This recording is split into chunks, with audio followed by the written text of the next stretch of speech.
incredible wealth of knowledge and story to tell. His name is Eric Argyman. He's a founder of School Revival, who run transformational workshops in schools, founder of PVBS, a social enterprise funding life-changing education for kids in Ghana and Cambodia, and author of 3 best-selling books. He has done so much. I don't think we've got time to interview him now because of just his intro. No. But, and a father of not 1 but 2 boys as of yesterday, because his wife just gave birth. So, welcome to the show, Eric.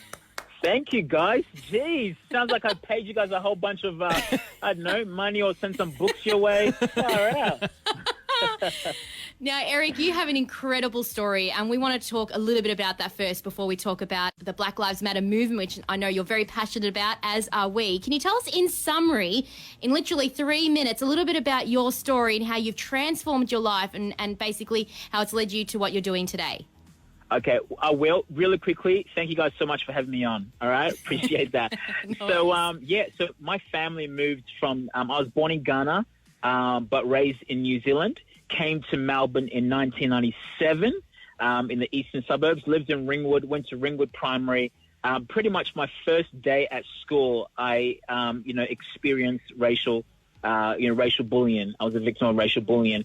And so as a result of that, there were so many days where I just basically wagged school, didn't want to go. And so went on to high school, didn't really deal with that stuff in primary school though. And so went to high school with a lot of anger, bitterness, and resentment. And so therefore I decided to, in order to avoid being bullied, let me join a gang. And so joined with the Ringwood Boys, which ended up in 4 suspensions Wow. and a whole lot of detentions. But basically, it was just this, persona to try and come across strong and tough. So Yeah. I listened to like Tupac and Biggie Smalls and thought that, I had to be a gangster in order to be strong. And so pretty much, that really took me off track, hey. But then in 2002, so my dad actually sent me overseas for a 3-week holiday, which became 7 years in Ghana. Wow. But that was where the transformation happened, where I gave my life to God. And that was where, I came to realize that I am created in God's image and God's likeness. Yeah. And that because of the color of my skin, I am not inferior like that kid told me in primary school. Wow, that's an amazing transformation. Like, as you said, you kind of became the bully so you wouldn't be bullied. And went down this path that could have completely ruined your life. But that one move that your dad did completely changed your life. Yeah. Of course, He's my hero. Yeah. He's my hero for sure. And it's definitely led to what you are doing today, which is incredible work, working particularly with young schools as a speaker, and everything you're doing is fantastic. We'd love for you to stay on the line, because right after this we're going to talk about, of course, what is changing the world right now, and that is the Black Lives Matter movement. So we'd love to hear your perspective and thoughts on this as well. Yeah, awesome. We are speaking to none other than Eric Argyman, motivational speaker, author of 3 best-selling books and so much more, about the importance of coming together as a community with the Black Lives Matter movement, and also hearing his story. Now, I just want to say out of the gate here that, as a white Australian woman, I have felt, though I'm not a racist in any way, I've almost felt so sad for, people being prosecuted in various ways because of colour of skin. And my heart breaks, and has been breaking so much with what's happened with George Floyd, and also our Indigenous Australians here, obviously, in Australia. And Eric, we are so thankful to speak with you today, to hear your perspective of someone who's lived this, experienced racism. And what does Black Lives Matter, this incredible movement, mean to you? Right now, for me, it means like decades, hundreds of years of, blacks being, dehumanized. The pain, all of that, the weekly stuff that black people go through, weekly, subtle racism, that we all go through. And I think that right now is a pivotal moment for history to actually change, so that those hundreds of years of pain and trauma, there can be a shift for the next 100 years, if that makes sense. And I think one of the reasons why I'm so passionate is because obviously I've experienced it. And so for anyone out there that perhaps hasn't, I'll just give you a little bit of a taste, all right? So for me, racism isn't just a bunch of mean words strung together. Like, oh, my gosh, you're an awful person. No. Racism actually cuts to the very core of who someone is. Because with mean words, right, that require behavior, modification, whatever, you can change. You know, you can change the color of your hair. You know, you can do this. You can change your clothes you wear. But your color, you cannot change that.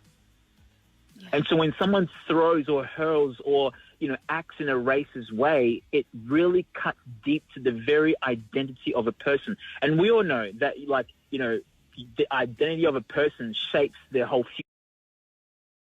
future. The things they put their hands up for, the opportunities they go for, all of that. And so that's why it's so important. For me, for 3 years of my life, after that kid said that because of the color of my skin, I will never achieve anything, you guys have no idea how many days of school that I missed because I felt like I didn't belong. Yeah. And how many people feel like that in our community? That's what this is about. Yes. Eric, you know, you were saying before that, you know, we're talking hundreds and hundreds of years that this has been going on for. It's like been working on it for so long, but haven't got anywhere with it. What is going to change this time? What is going to make this movement right now that we're going through different to Martin Luther King and everyone before him? Well, I think now we you know, with technology, with social media, we can learn a whole lot faster. Yeah. Right? And it's almost like it's so hard to be ignorant these days. Like you switch on the news and you hear everything that's going on within that 5 minutes. You'll see it, breaking news, right? And so whilst back in the you know, Martin Luther King Jr. days, you know, you had to go to a rally to hear what was being spoken about. But today, in the comfort of our homes, within 5 seconds of us turning on the phone, we know. So I think what is different now is we have access to knowledge. Yep. Therefore, we have access to solutions. Yes, and, my friend. You know, just really, I'll just maybe share just two really quick ones now. But one of them. I was going to say, Eric, we would love to explore this more. Can we go to a song and you can share that with us right in the next break? All right. Let's do it. Awesome. Thank you. We are speaking with Eric Argyman, author, motivational speaker, and so much more than what I've just described. And we've been talking about the Black Lives Matter movement and his perspective as somebody who has experienced racism for quite a few years in his life and has turned his life around, and he's doing extraordinary things, especially in the lives of young people. Now, Eric, we want to talk to you as well, especially about a documentary that came out recently that is perfectly aligned with what's been happening, especially since the passing of George Floyd. Can you tell us what this documentary was explaining? Yeah, so it's called The 13th. It's on Netflix, and it's basically, you know, a look into black culture and racism in America. And so you have in the 90s, presidents in America were very highly focused on black communities, simply because they just wanted to have money move around in white communities, right? So first of all, the black communities were not funded. So that's why there was poverty. That's why buildings... So it's not that they mistreat property or anything like that, but it's because there's no funding. Then second, you've got these presidents who had these laws that, for example, if anyone is caught with a gram of cocaine, they will get between 30 to 50 years behind bars. So literally, like every morning, the cops just get up. They head straight to the black community. So think of a suburb in Melbourne, right? And just think of literally 3-5 police, police stations, all the members all going there. I mean, who's to say they didn't even plant those grams of cocaine and stuff? Yeah. So then they would go. You don't know. So they would go and they would arrest them. And then on the news, all you would see is black people being arrested. So that was painting an image in the minds and the hearts of white people, of white America, say, oh, these people are bad. These people are gangsters. They're thugs. They're evil. But here's the thing, right? They would get 30 to 50 years behind bars. Meanwhile, in the white neighborhoods, you can be caught with a whole I don't know, kilogram of cocaine. You would get 45 days in jail. Such a difference. Yeah. And so that is where a lot of this whole stuff that even I used to ignorantly joke about African American fathers being absent and not being present with their kids. This was where it really started. That fathers were not being able to be in their homes. Why? Because they got locked up. What for? For having a gram of weed or whatever. I'm not condoning, drugs, but you look at 40 years and 45 days, massive difference, right? Huge difference. Now, with the Black Lives Matter movement, obviously it's global. We have peaceful protests here in Australia just over the long weekend. But there's also, in addition to this, Indigenous Lives Matter movement, which is just as important because it's also right here on our doorstep, right here in Australia. Yeah. What solutions can you provide? Because I know for me and Glenn, we're sitting here going, we just want to help, We want change. We want to see this world a better place. What can we do? How can we become stronger as a community?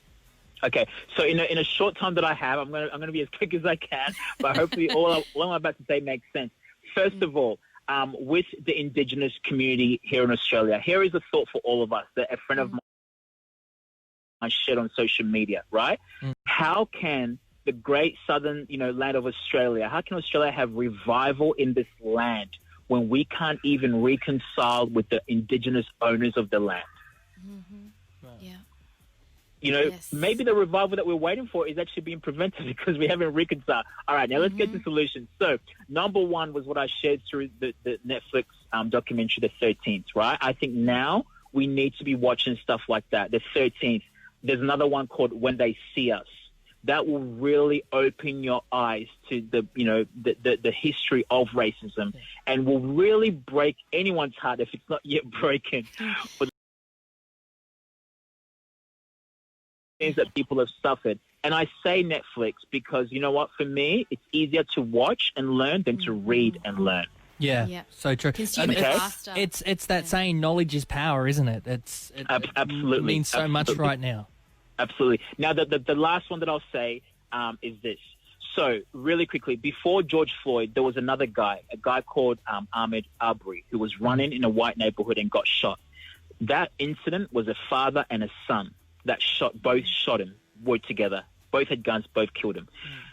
Racism is generational. That is a perfect picture of racism being generational, right? Yeah. Now, that's not the first father and son situation. But for a moment, what if the son said, Dad, this is not right. We shouldn't do this. Yeah. So now we go over to the Bible and we have a father whose name is Saul. Saul wants to kill a young man. His name is David. But Jonathan says, Dad, no, we shouldn't do this, Dad. You shouldn't kill him.